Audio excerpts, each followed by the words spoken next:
E alunos do ensino médio, terceiro ano, normal e EJA. Vamos falar aqui hoje sobre o reino fungi, características e evolução do grupo. Bom, o reino fungi compreende aos indivíduos conhecidos como bolores, mofos, leveduras e orelhas de pau. Então, aqui na imagem, a gente consegue visualizar uma laranja mofando, né? Aqui aparentemente é uma parede ali também que está mofada, um tronco de árvore com esse fungo amarelo aqui, chamado orelha de pau, e um cogumelo, tá?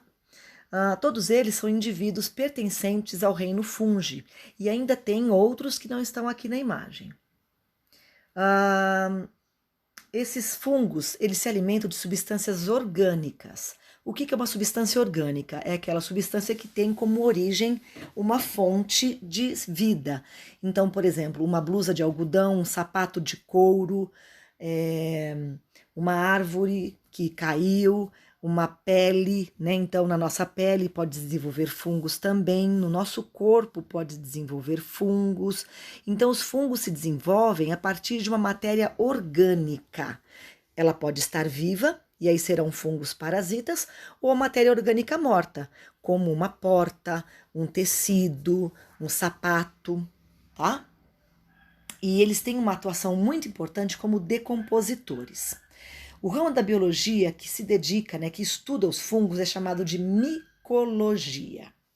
Algumas características, eles são eucariontes, né? Ou seja, suas células têm material genético, DNA ou RNA, que fica dentro de um núcleo, tá? Esse grupo, ele fica num domínio chamado eucária.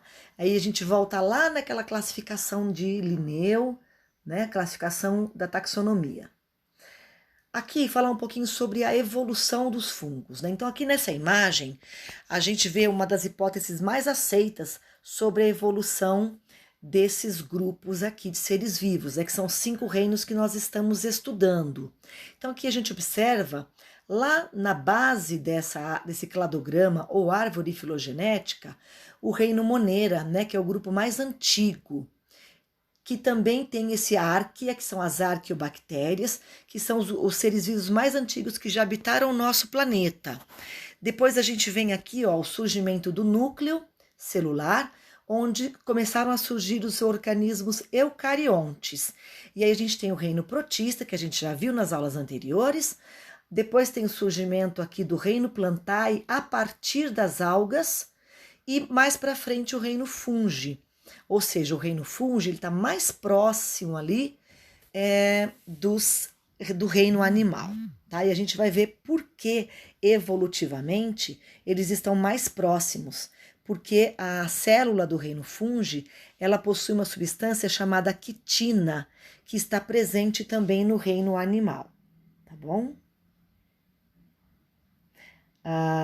Aqui uma outra árvore filogenética também, mostrando aqui que nós temos aqui um procarionte ancestral, né? Depois as arqueobactérias e outras bactérias, as cianobactérias, que são aquelas que produzem, que fazem a fotossíntese, que podem ali ter originado, né, os primeiros vegetais, numa junção ali com os protozoários, surgindo as primeiras algas também. Depois do surgimento das mitocôndrias, e aí os eucariontes que começaram a ser formados, que são os animais, os fungos e os vegetais, juntamente também com os protozoários que não estão ilustrados aqui, tá? Um dos motivos dos fungos se aproximarem, então, ao grupo dos animais é que eles têm aquela parede de quitina que dá uma rigidez às suas células, tá? Que está presente também no reino metazoa, que é o reino animal. Como nos artrópodes, os crustáceos, insetos e aranhas também têm as suas células compostas por quitina. Aqui, né, a gente consegue abordar lá uma ancestralidade do reino dos fungos, que eles surgiram lá há cerca de 540 milhões de anos atrás. Tá? Existem muitas dúvidas sobre a evolução e a origem desse grupo, mas tem várias hipóteses e essas que eu apresentei são as mais aceitas atualmente nos estudos da biologia, tá? Os fungos eles são conhecidos desde o século IV a.C., quando Aristóteles ele colocava os fungos junto com as plantas. Então, durante muito tempo, as plantas acoplavam aí o reino dos fungos, tá bom? E hoje nós sabemos que descobrimos várias coisas, inclusive que os fungos não fazem fotossíntese. A partir dessa descoberta, os fungos foram excluídos do grupo dos vegetais, tá bom? E aí nós temos aqui uma árvore filogenética dos fungos, tá? Onde nós temos aqui o primeiro grupo, que é os Quitridiomicedos, depois o grupo dos Ficomicedos, depois a gente vê aqui o surgimento dos esporos e os dois grupos mais atuais, que são os ascomicetos e os basidiomicetos, que a gente vai estar estudando aqui na sucessão.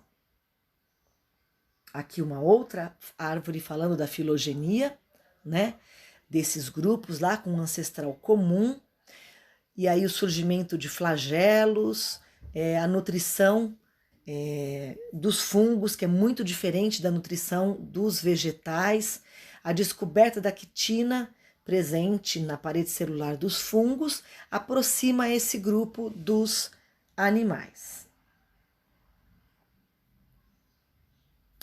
Os quitridiomicetos são fungos aquáticos, que eles formam zoósporos. Esses zoósporos é como se fosse o material genético que vai produzir um novo fungo, tá? Tem espécies que são unicelulares, que formam hifas. Hifas é como se fossem raízes, tá?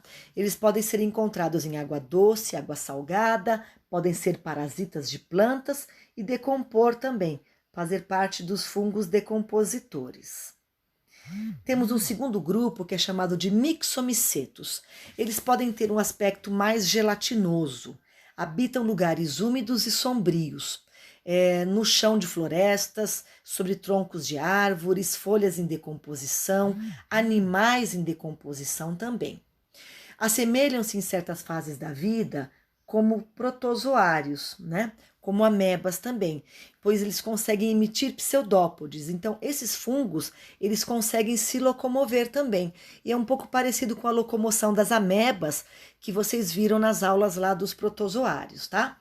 Eles podem ter cores diferentes, eles têm uma semelhança muito próxima com o algodão, né? Então, alguns desses fungos parecem um tipo de algodãozinho. Outro grupo são os zigomicetos. Eles não formam corpos de frutificação. O que é isso? Eles não têm um corpo como os cogumelos, tá? Eles têm hifas cenocípticas, que são hifas que vão formar raiz. Então, a gente tem um morango aqui, por exemplo. Esse fungo, parece um bolor, né? Mas esse mofo, ele cria raízes e vai se desenvolver lá dentro desse vegetal. Eles são terrestres, eles se alimentam de matéria morta, orgânica, então eles são chamados de saprófagos.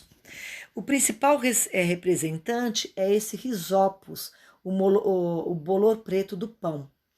Eles podem se desenvolver em várias frutas também, em alimentos que estão embolorando, tá? Uma coisa muito importante é a seguinte: a partir do momento que você visualiza um alimento mofado ou embolorado, essas hifas, elas já estão lá dentro desse alimento. Então, pode ser perigoso você tirar só um pedacinho, a gente costuma fazer isso, né? Então, tem lá uma mão apodrecendo, uma mão mofando, você tira só aquela parte do mofo. Mas aquelas hifas do mofo e do bolor, elas podem estar mais para dentro e você pode comer isso. Isso pode não fazer mal nenhum, mas pode também causar uma intoxicação, provocando diarreias e, em casos mais graves, até uma intoxicação alimentar que necessite de uma intervenção médica. Tem um outro grupo aqui de zigomicetos, né, com alguns exemplos. Aqui esse rosinha é uma imagem avançada, né, aumentada de microscópio. Aqui mostrando as hifas, né, as raízes que eles formam ali dentro do substrato. Aqui novas imagens. Esse roxinho é uma placa de Petri, mostrando um fungo que está sendo estudado, tá? Então, os fungos, eles são muito estudados justamente também pela indústria alimentícia, de como combater, né? Então, como você pode produzir um alimento que ele não vá mofar, ele vai durar mais tempo. Tá? Então, e também estudos farmacológicos, de descobertas de doenças, descobertas de medicamentos também para a cura desses fungos. Temos aqui um quarto grupo que é chamado de ascomicetos. Eles podem ser fungos uni ou pluricelulares, que é uma característica dos fungos. Então, por exemplo, o mofo são fungos unicelulares. Por que a gente consegue ver o mofo? Porque eles formam colônias com milhares e milhares de fungos, tá? Os ascomicetos, eles podem ser pluricelulares também e a gente consegue enxergar, tá? Que aí são aqueles que formam corpos de frutificação. As leveduras também estão presentes nos fungos unicelulares que vão ser usados para fazer bebidas alcoólicas, como as leveduras, por exemplo.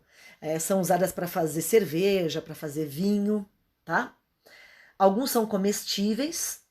A trufa não é muito comum aqui no Brasil, mas a gente tem os cogumelos, os champignons, aqui um pedaço de queijo gorgonzola, tá? E aqui alguns exemplos, né, de alguns desses fungos que são usados para alimentação de queijo, como o camembert, o roquefort, a obtenção da penicilina, que a gente vai falar um pouquinho mais para frente aqui, e a produção de bebidas alcoólicas também. A indústria utiliza muito, né, os fungos, como eu já falei, né, para fazer bebidas alcoólicas, produção de queijos também, controle biológico também, como biopesticidas, acaba sendo uma forma um pouco mais natural de controle biológico. Na produção de pães, então aquele fermento natural é um fungo que é utilizado para aquilo. Aumento de proteínas, na criação de algumas proteínas mononucleares, carotenoides, que são precursores de vitamina A. Os fungos também são utilizados para produzir esse tipo de vitamina. Produção de aditivos, pigmentos, espessantes que são usados para fazer sorvetes, para melhorar o sabor, o aroma, a textura de alimentos. Fungos comestíveis como cogumelo, shiitake. Maturação de queijos, como eu já falei, fermentação de vinhos e a produção da cerveja também, que a gente consegue observar aqui nessas imagens, né? Os fungos são muito utilizados aí há muito tempo pela humanidade. Aqui a produção de queijos, né? O shoyu também é a base de fungos. A culinária asiática usa muitos fungos aí na sua composição. Aqui mais imagens, né, dos fungos como alimentos. Esses fungos comestíveis, eles são muito ricos em água e várias vitaminas também compõem esses alimentos. Os fungos, juntamente com as bactérias, são fundamentais na elaboração e na manutenção das cadeias alimentares. Eles agem como decompositores de todos os seres vivos. Então, se não fossem os fungos e bactérias, a matéria orgânica não seria reciclada. Então, numa floresta, por exemplo, um animal que morre, uma planta que morre, ela não iria sofrer decomposição. E aí você não teria a reciclagem dessa matéria orgânica. O fungo também ele tem uma importância na pesquisa, tá? Pesquisa de descobertas aí de medicamentos para curar plantas, né? A cura que eu digo aqui no caso são fungos que podem atacar plantas, tá? Então, como a ferrugem do café, por exemplo, e de outras plantas causam lesões. O centeio também tem o esporão, que também ataca o centeio, né? E aí tem várias utilizações medicinais que podem ser tiradas do esporão. Então, é um fungo conhecido por ser alucinógeno. Ele pode ser usado na fabricação do LSD. Então, essas pesquisas são feitas para tentar conseguir tratar esses vegetais que são atacados por esses fungos, tá? Os fungos podem ser parasitas de seres humanos também, como micoses, a gente pode ver ali na boca. Eles podem causar candidíase, que pode ser uma infecção vaginal, no pênis também, na boca, tá? Que é o famoso sapinho, que ele causa uma lesão branca na boca de crianças recém-nascidas e também de pessoas que estão com uma imunidade muito baixa, principalmente em pessoas que estão em estágios avançados aí do HIV. Frieira de pé também é causada por um fungo, tá?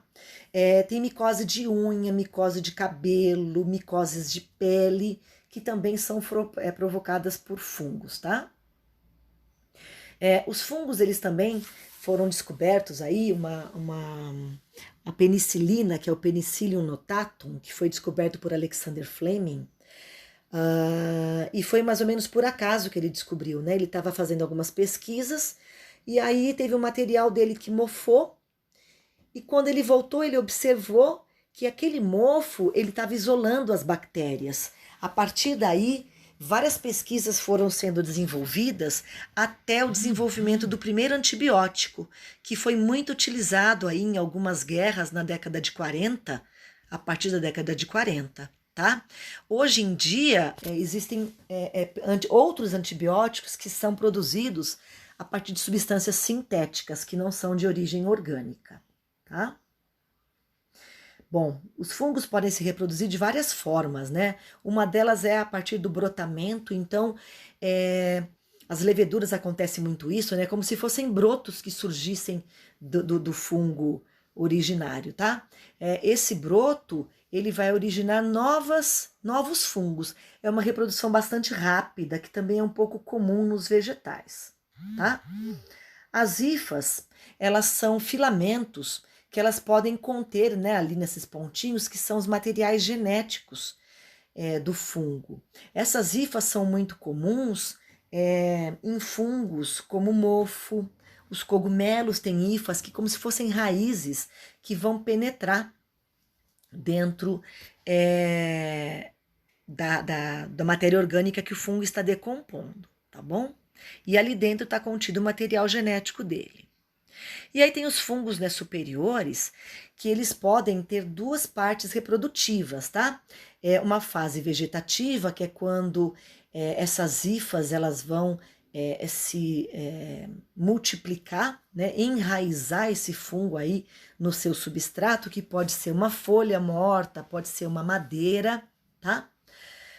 E o micélio reprodutivo, que é essa parte superior aqui, que seria ali aquela parte de cima, o chapeuzinho ali, como a gente chama, do cogumelo. Embaixo dessa parte possuem os esporos, e são esses esporos que é a parte reprodutiva. Eles vão cair no chão, onde vão se originar novos fungos, tá? Aqui nessa imagem dá para ver um pouquinho melhor, tá vendo ali, ó? Ali na parte de cima do fungo, onde ele vai ter o corpo de frutificação, onde vão cair esses esporos, tá? Esses esporos, eles vão se desenvolver no chão, começam a se ramificar com as hifas, e aí esse fungo começa a crescer. Aqui a gente tem um ciclo assexuado de reprodução, tá bom? E existem um grupo de fungos que eles podem desenvolver uma reprodução sexuada, ou seja, pode ocorrer troca de esporos. Essa troca normalmente é feita pelo vento, né? Então o vento pode levar esses esporos, que vai se encontrar com outro fungo da mesma espécie, trocando o seu material genético. Nesse caso, a gente fala que a reprodução é sexuada. Os fungos, eles podem fazer uma digestão chamada de extracorporal, que é fora do corpo, tá? Essas hifas, elas podem digerir a matéria orgânica mesmo fora do corpo do fungo, tá bom? Então, um pedacinho desse fungo caiu em algum lugar, ele pode começar a digerir aquela matéria orgânica, seja ela uma madeira, uma folha caída, um animal que morreu, tá? O fungo também ele está presente em associação com outros indivíduos. A gente chama de associação mutualística. Isso acontece quando não há prejuízo para nenhum dos grupos. Aqui à esquerda, a gente tem os líquens, né? Os líquens, eles são associação de algas e fungos, e eles estão presentes em troncos de árvores, em folhas, às vezes até em pedras, em rochas, esses líquens podem se desenvolver. Uma coisa interessante é que em regiões muito poluídas a gente não vê a presença de líquens. Então eles são um bom indicador de poluição, tá?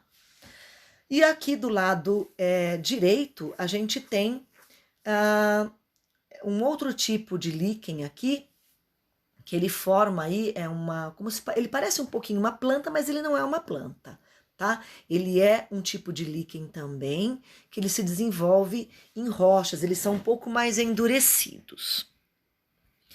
E um outro exemplo de mutualismo são as micorrizas. Essas micorrizas, elas se instalam nas raízes de alguns vegetais, por exemplo, e a partir, eles vão se associar à raiz de algumas plantas, aqui como nesse exemplo aqui são pinheiros, e a partir daí eles vão obter nutrientes. As plantas, por sua vez, elas melhoram a absorção dos sais minerais, graças a essas hifas dos fungos.